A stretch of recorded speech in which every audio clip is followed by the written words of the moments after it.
Do you ride a folding bike and you want a more comfortable ride to smooth out the bumps? Well, now you can get suspension seat posts with an extra long tube. So this is a review of a suspension seat post with an extra long tube that fits onto a folding bike. The basic principle, you can see here I'm exaggeratedly bouncing and you can see how much that suspension is working. And it mostly smooths out the little bumps, but it'll also take the sting out of a big hitter. So let's get a better look at this thing.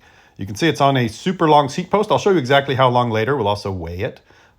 And it is on a sort of a parallelogram there. So you move kind of backwards and down, but your feet stay roughly the same distance from the pedals while you're moving. So it's supposed to not interrupt your pedal stroke. And you see just a simple kind of square linkage there. And then a standard seat clamp is included with it. And then if I push down on it, you can see that's how it moves. And the adjustment is on the bottom of the post, so you have to remove it to adjust it. And you just use an Allen wrench to turn it plus or minus to put more or less spring tension on it. I set it up to have a little bit of sag when I sit on it. And then I had to use spacers. They do sell this seat post. There's a link in the description. And it does come with spacers to fit different sizes of bikes. In my case, I had to buy different spacers. And I'm using 2 spacers to get it to be the right size for my Dahon Mu folding bike.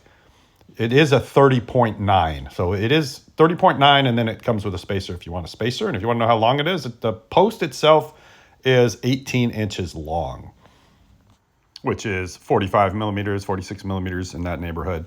And then if we measure it all the way to the seat, you're at 22 and a half inches.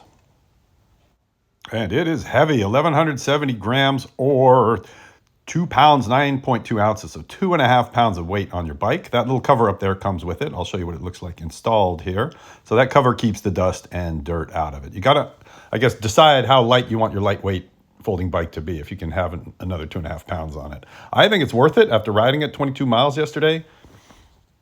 But can you still fold your bike up? In my case, yes, it still fits inside of the carry bag I have for this bike, and it's just a little bit taller there where the seat is. Normally that seat, the standard seat, would be down against the frame. This one uses the seat post as a foot, and that can tend to get really beat up. So I've opted to put a tennis ball on the bottom of it when have it in folded mode.